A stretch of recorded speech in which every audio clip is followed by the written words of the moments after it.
அஸ்ஸலாமு அலைக்கும். Welcome to taste of Chennai.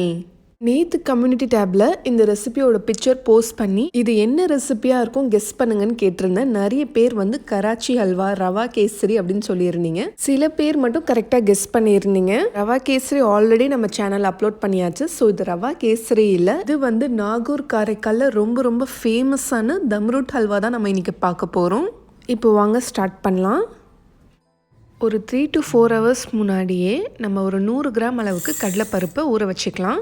நீங்கள் கப்பில் மெஷர் பண்ணுறதா இருந்தால் ஒரு 1/2 கப் அளவுக்கு கடலைப்பருப்பு எடுத்துக்கோங்க.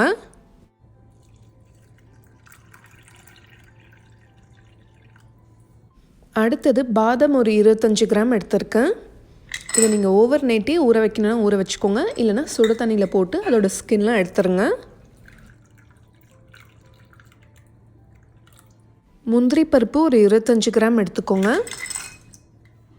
இதுலேயும் நான் தண்ணி ஊற்றி வைக்கிறேன், அப்போ தான் மிக்சியில் அரைக்கும் போது நல்லா சாஃப்டாக இருக்கும். இப்போது ஒரு 100 கிராம் அளவுக்கு ரவா எடுத்திருக்கேன். நீங்கள் எந்த கப்பில் கடலைப்பருப்பு எடுக்கிறீங்களோ அதே கப்பில் ரவா மெஷர் பண்ணிக்கோங்க. கப் யூஸ் பண்ணுறதா இருந்தால் ஒரு 1/2 கப் அளவுக்கு ரவா எடுத்துக்கோங்க. இப்போது இதை ட்ரை ரோஸ்ட் பண்ணிக்கோங்க. ஜஸ்ட்டு லைட்டாக ரோஸ்ட் பண்ணால் போதும், ரொம்ப ரோஸ்ட் பண்ணாதீங்க, கலர் சேஞ்ச் ஆகக்கூடாது. இப்போது இதை தனியாக எடுத்து வச்சுருங்க. இப்போது ஊற வச்ச கடலைப்பருப்பை நம்ம வேக வச்சுக்க போகிறோம். இப்போ கொஞ்சமாக தண்ணி ஊற்றி ஒரு 4-5 விசிலுக்கு வேக வச்சுக்கலாம்.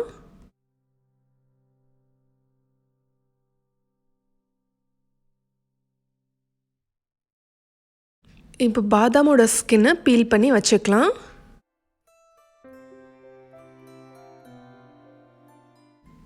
இப்போது கடலைப்பருப்பும் வெந்துருச்சு. இது நல்லா ஆறுனதுக்கப்புறமா நம்ம மிக்ஸி ஜாரில் போட்டு அரைக்க போகிறோம். இப்போ மிக்ஸி ஜாரில் நம்ம எடுத்து வச்சுருக்க முந்திரி பருப்பையும் பாதாமையும் போட்டுக்கலாம். நம்ம வேக வச்ச கடலைப்பருப்பையும் போட்டுக்கோங்க. இப்போ இதை நல்லா கிரைண்ட் பண்ணிக்கலாம்.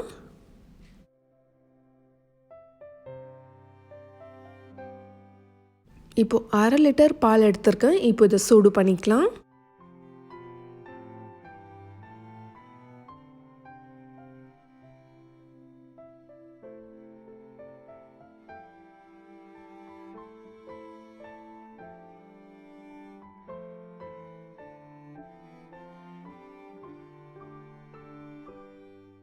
பால் நல்லா சூடானதுக்கப்புறமா இப்போ நம்ம ரோஸ்ட் பண்ணி வச்சுருக்க ரவாயை சேர்த்து கொஞ்சம் கொஞ்சமாக நல்லா மிக்ஸ் பண்ணி விட்டுட்டே வாங்க.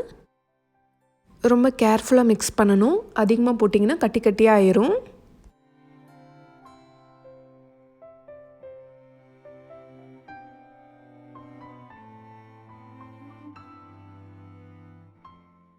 இப்போ இது திக்காகிற வரைக்கும் நல்லா குக் பண்ணிக்கலாம்.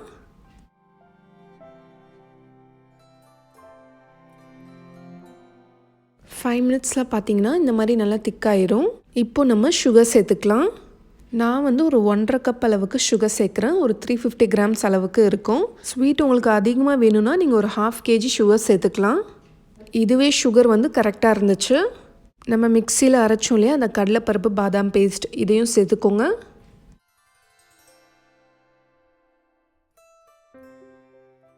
நல்லா மிக்ஸ் பண்ணி விட்டுட்டே வாங்க.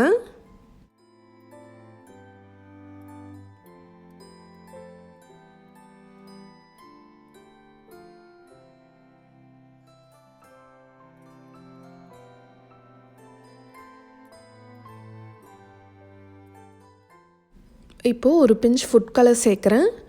ஆரஞ்சு ஃபுட் கலர் நான் சேர்க்குறேன். உங்கள்கிட்ட ரெட் கலர் ஃபுட் கலர் இருந்தால் ரெட் கலர் ஃபுட் கலர் சேர்த்துக்கோங்க.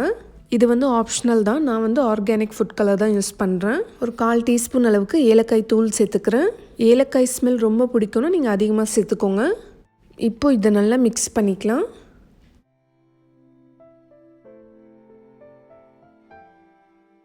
இப்போது இந்த ஸ்டேஜில் நான் 100 கிராம் அளவுக்கு நெய் எடுத்திருக்கேன். இப்போ இதை கொஞ்சம் கொஞ்சமாக சேர்த்து நல்லா மிக்ஸ் பண்ணிகிட்டே வாங்க. ஒரேடியாக நிறைய சேர்க்காதீங்க.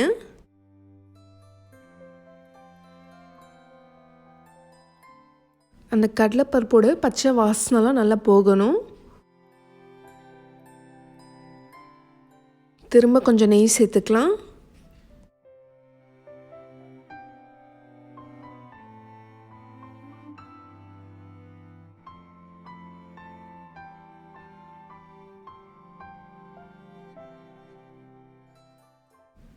இன்னும் இது ஹல்வா பதத்துக்கு வரல, அது வரைக்கும் நல்லா கிண்டிகிட்டே இருக்கணும்.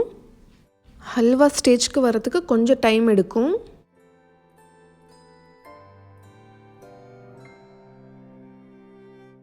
இப்போ பேனில் நல்லா ஒட்டாமல் வருது பாருங்கள்.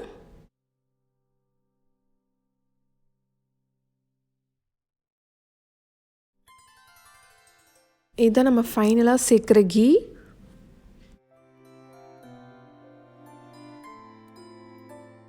இப்போ உங்களுக்கு பார்க்கும்போதே தெரியும் பேனில் நல்லா ஒட்டாமல் வருது பாருங்கள். நல்லா ஹல்வா பதத்துக்கு வந்துருச்சு. இப்போ இதை சுவிட்ச் ஆஃப் பண்ணிடலாம். இப்போது இதை ஒரு பேக்கிங் ட்ரேயில் போட்டு நான் ஓவனில் ஒரு 10 நிமிஷத்துக்கு பேக் பண்ண போகிறேன். உங்ககிட்ட ஓவன் இல்லைன்னா நீங்கள் இதிலே தம் போடலாம். நம்ம பிரியாணிக்கெலாம் தம் போடுவோம் இல்லையா, அதே மாதிரி தான். அடியில் பழைய தோசைக்கல் வச்சுட்டு மேலே நல்ல ஒரு வெயிட்டான பாத்திரத்தை வச்சுருங்க. மேலே டாப் லேயர் வந்து இந்த கோல்டன் கலர் வர வரைக்கும் பேக் பண்ணணும். இப்போ இந்த பேக்கிங் ட்ரேயில் கொஞ்சமாக நெய் தடவிக்கலாம். இப்போ ஹல்வாவை இதில் போட்டுக்கோங்க.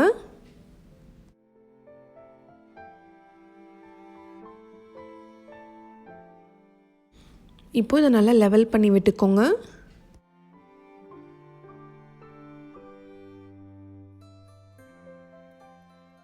இப்போ இதுக்கு மேலே நட்ஸ் வச்சு கார்னிஷ் பண்ணிடலாம்.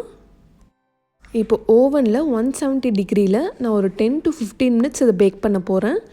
மேலே இருக்கிற இந்த நட்ஸ்லாம் கோல்டன் ப்ரௌனுக்கு வரணும், அது வரைக்கும் பேக் பண்ணுங்கள்.